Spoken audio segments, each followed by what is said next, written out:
Person 118. So your energy manifests onto a rainbow road, and you're in this chariot, and this chariot's being pulled by two horses, and you're total Roman warrior. And I see you full, it's like a male Roman warrior, and you have like blood on the brain. It's like I see a whip in your hand, you're screaming, your face is contorted, you're like ready for battle, and you're charging up and down this rainbow road, and the horses are carrying you, and you just keep whipping and lashing this whip, and you're like a war cry is being screamed, and like finally you kind of jump off the back of this chariot, and you're just on the rainbow road, and you're like thrashing around. I see you, it's almost like you're fighting this battle, but there's nothing around you.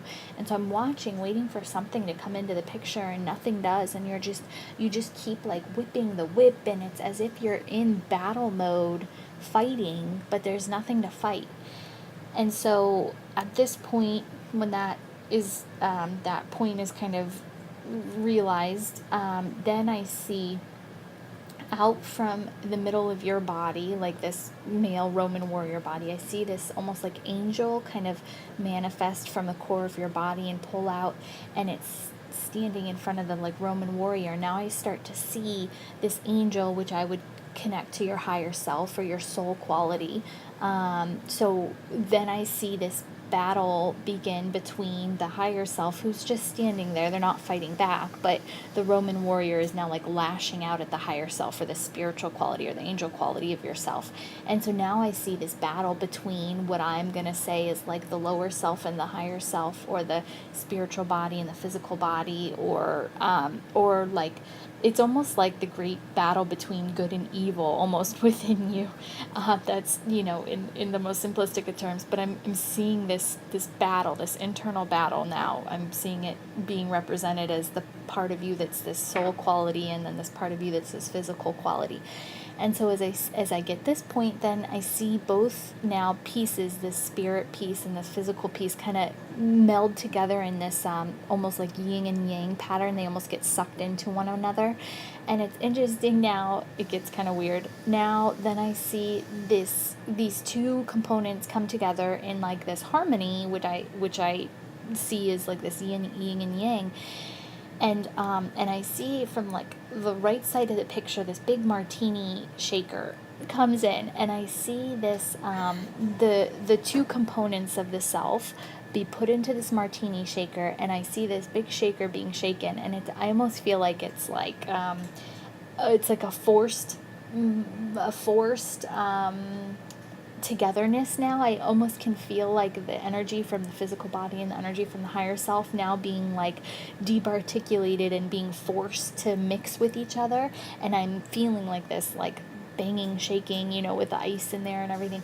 And then the hand kind of pours this now mixture of your physical self and your higher self together into a big martini glass, and there's now like a Cosmo on the table.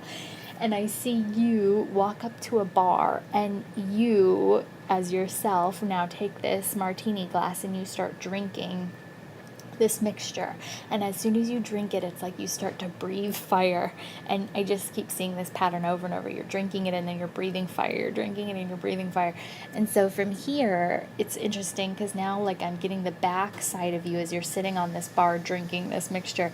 And from the back of your body pulls out this first, what I'm going to call an archetype or persona of you that comes out, and I see it's almost like holographic is how I'm seeing all these next stages. Like from this version of you, which is very physical, you sitting on a bar drinking this martini mixture, from your back comes pouring out this little girl version of yourself, and I see you almost in like a school uniform. I'm seeing you at a piano, and you're like playing this most beautiful song, and you're like moving back and forth playing the keys of the piano, and you have these like big black kind of bifocally glasses on, and you're just very innocent, eyes closed, and you're just moving back and forth playing this piano. And then from here, another split persona comes out, and I see again another holograph kind of created, and I see you now. I see this version of you that's being pulled out of your physical body, that's the like it's almost like a hippie, like this wild child who's just like in love with nature and like in love with flowers, and this is like a teenage type version of yourself that's just kind of like enamored with the world around her. And then another persona comes out, and I see this like punk rocking, like bad girl, like, you know, hands in the air, kind of like tongue out, like screaming. And then I see another persona kind of pulled out, and now I see the sad version of yourself, and you're kind of crying and weeping.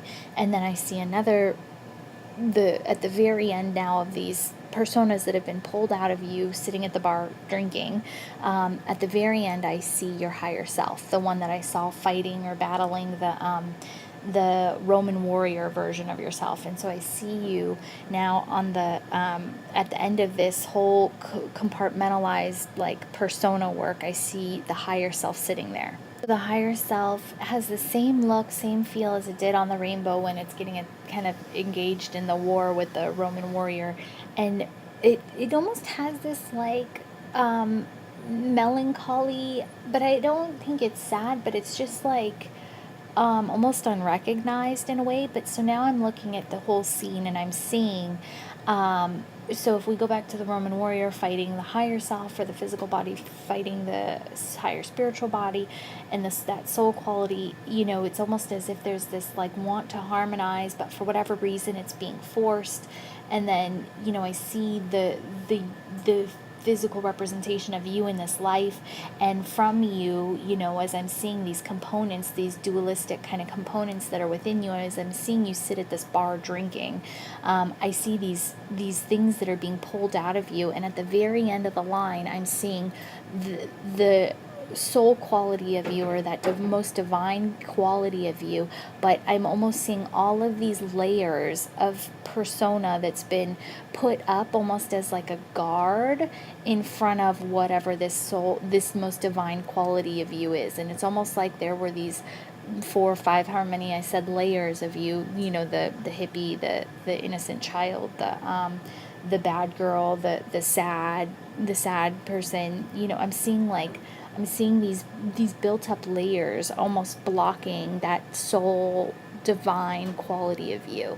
And so I'm watching this higher self, or this most divine quality of you, and she turns around and she looks at the door frame, and this door frame is a way to get to the next component of the reading. And as she's trying to move through the door frame, or get towards the door frame, it's almost as if you look at a bird that can't fly but has wings and tries to fly, like I'm thinking of a chicken, like when a chicken gets startled and it like tries to like kind of fly up, but it's so heavy that it kind of drops back to the ground.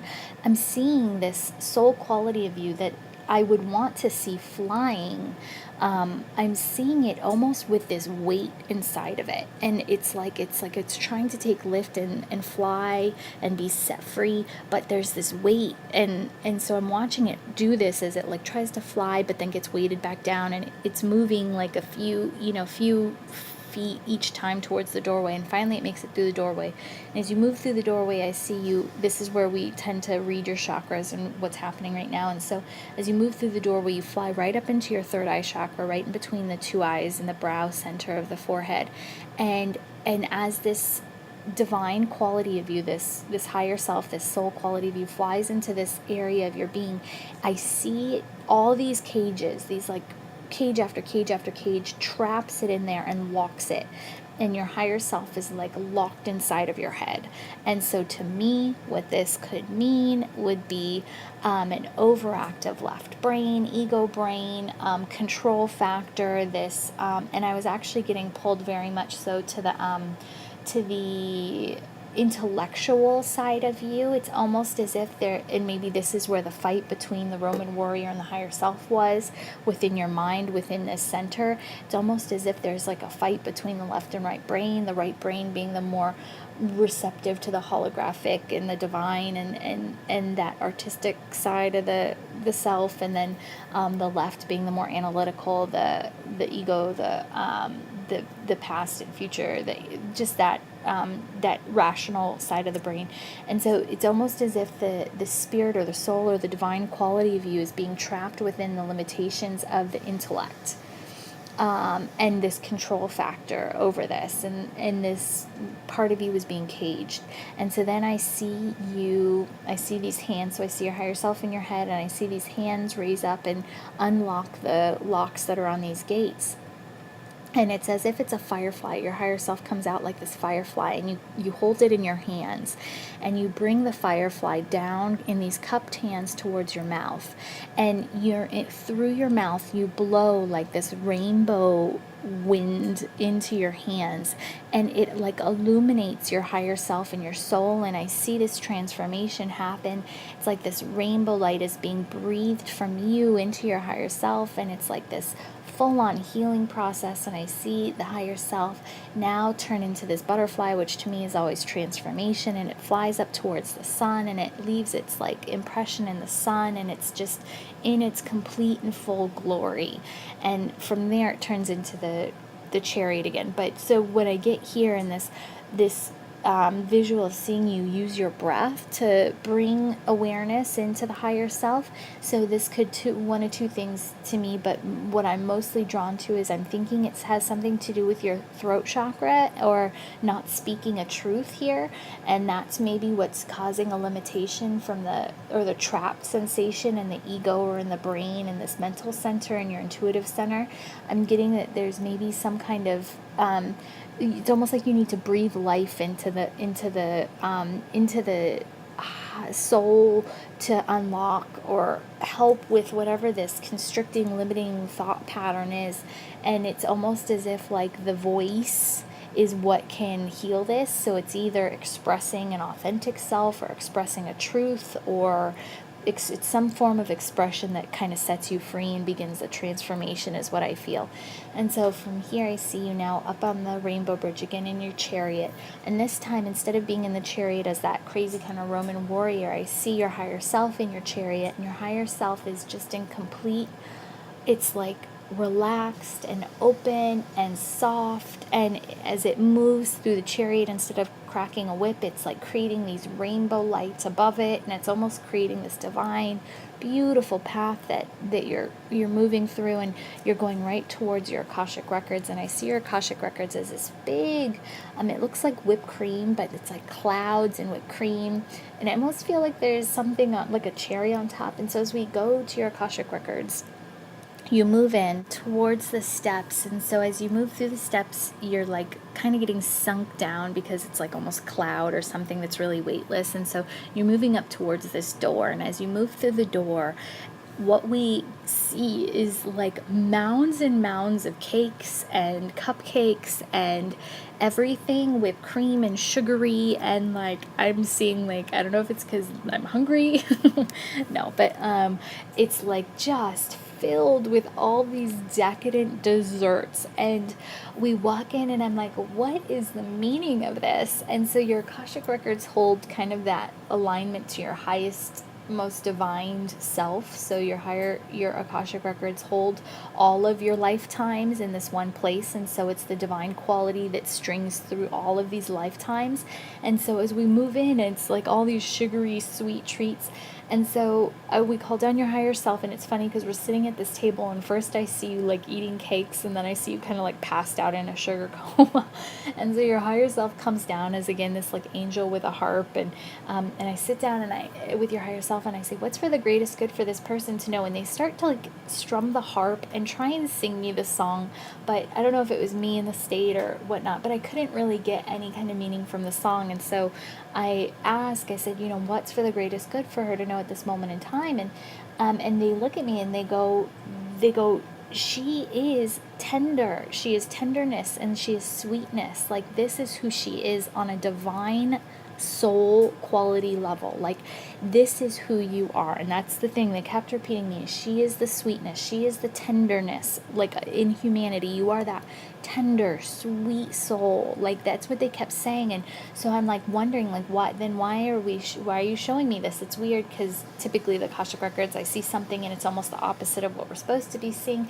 And so I start getting it, because to me they start helping me connect. Like, to me, like the cupcake, anybody who puts too much frosting on a cupcake, it's like you're like way overpowering it. Like there's not enough, like you want to put the whipped cream or that frosting inside the cupcake and be able to take like perfectly even bites. Like the all the frosting and whipped cream on top of it is just way too much and too sweet and just like overpowering. And so that's what your higher self was guiding me to see, is that it almost feels as if, and they were telling me that you're like putting on these layers to your personality, that you're covering up a component of yourself that's layering. And what I get is like layering the sweetness on yourself, and it's like you're covering yourself in these layers. And that's back down to what we saw kind of pulled out of yourself at the bar, all these different layers of your persona. It's almost like you're covering yourself in these layers to present a, and it's not a false image of you, because they're telling me you are ultimately this tender, sweet creature. But they're saying like you're putting on so much of this overpowering sweetness that what happens, like when I eat that, I'm turned off. Like when there's too much frosting, it's almost as if you're creating an energetic field around you that's like turning off the other souls or other humans in your presence, because you've layered on so much of this on top of already your soul quality of being sweet and tender.